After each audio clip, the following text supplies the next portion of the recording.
ইফতারির আগে যে দোয়া ওইটা আল্লাহ ফিরায় না। ইফতারি করার আগ মুহূর্তে আমরা যে পেঁয়াজু, আলুর চপ, বেগুনি, এগুলো খান আপনারা? রুয়াবজা শরবত খান নাকি?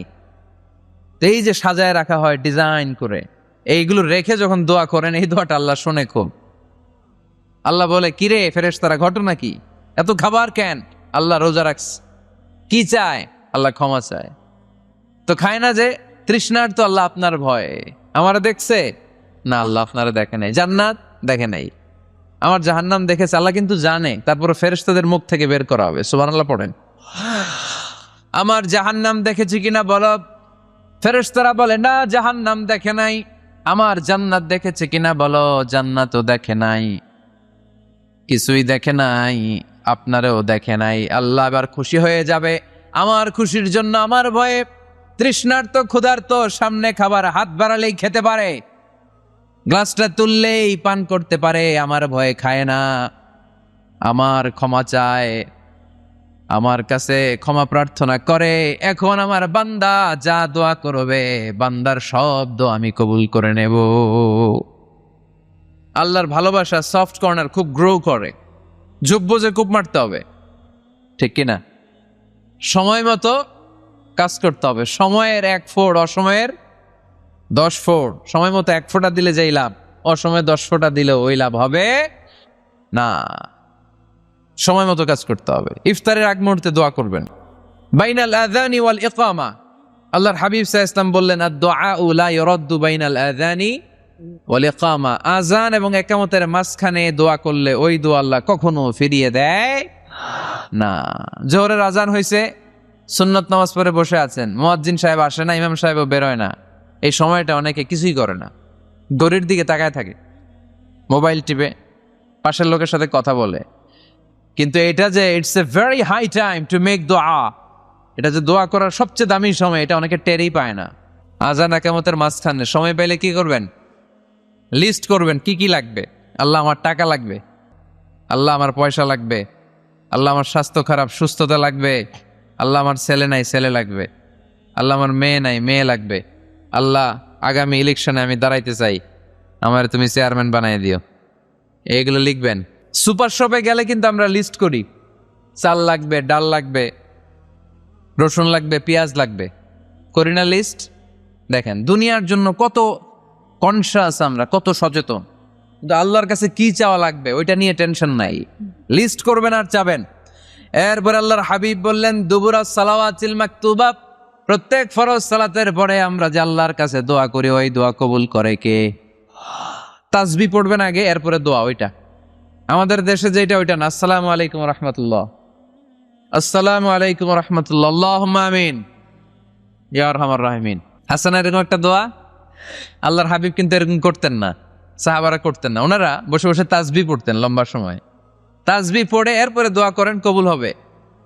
আয়াতুল কুরসি পড়বেন, কবুল করে নিবে কে? মান ক্বারা আয়াতুল কুরসি দুবুরা কুল্লি সালাওয়াতিন মাকতুবা লাম ইয়ামনাহু মিন দুখুলিল জান্নাতি ইল্লাল মাউত।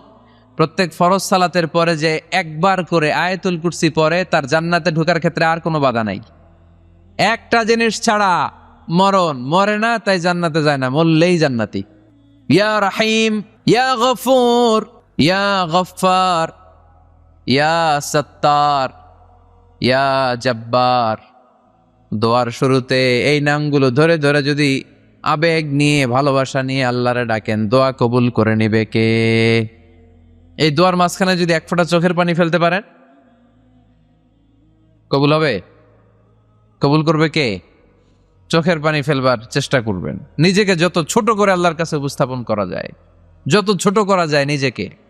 আল্লাহর হাবিব সাল্লাল্লাহু আলাইহি ওয়াসাল্লাম, মহাবিশ্বের শ্রেষ্ঠতম মানুষ, তিনি দোয়ার সময় আল্লাহরে বলতেন, আল্লাহুম্মা ইন্নী আবদুক, আল্লাহ আমি আপনার দাস, আমি আপনার গোলাম। ওয়াবনু আবদিক, গোলামের ঘরের গোলাম। ওয়াবনু আমাতিক, দাসীর ঘরের গোলাম, বান্দির ঘরের গোলাম। আমার বাবা আব্দুল্লাহ আপনার গোলাম, আমার মা আমেনা আপনার দাসী। সুবহানাল্লাহ পড়বেন না?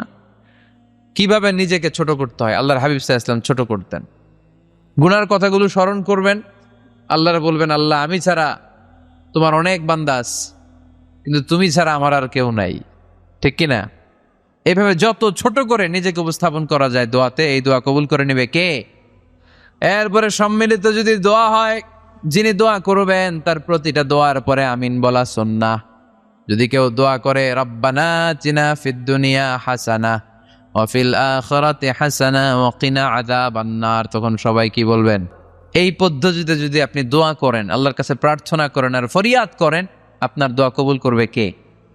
যখনই দোয়া করেন আপনার ডাকগুলো শোনে কে?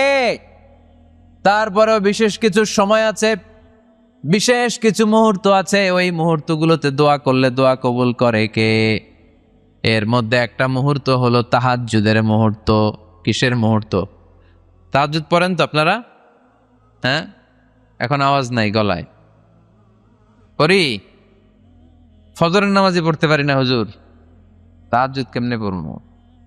ومن الليل فتهجد به نافلة لك عسى أن يبعثك ربك مقاما محمودا। এটা এমন নামাজ, এই নামাজের পরে দোয়া করলে কবুল করবে কে? ওই মুহূর্তে আল্লাহ প্রথম আকাশে মনোনিবেশ করেন, ডাকতে থাকে কার কি লাগবে চাও, টাকা লাগবে টাকা দেব, সম্পদ চাও সম্পদ দেব, সম্মান চাও সম্মান দেব, বউ লাগলে বউ দেব। আছে না নাই? লাগবে না? এদিকে তো বেশিরভাগ অবিবাহিত মনে হচ্ছে। বিয়ে করো নাই কারা কারা দেখি? খাইছে, সবার তো বউ লাগবে দেখা যায়।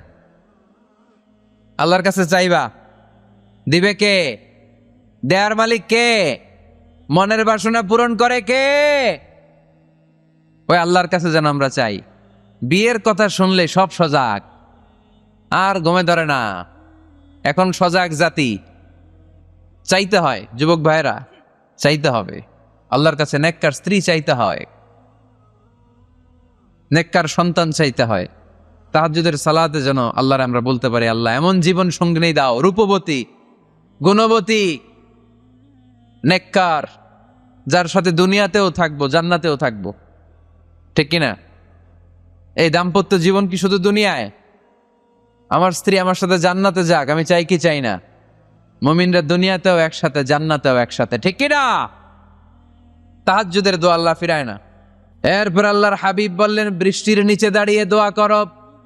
বৃষ্টি যখন পড়ে বৃষ্টির নিচে দাঁড়িয়ে আপনি দোয়া করবেন, দোয়া কবুল করবে কে? আবার নামাজের মধ্যে 3 জায়গায় দোয়া কবুল হয়। নামাজের শুরুতে, সেজদায় পড়ে, সালাম ফিরানোর আগে।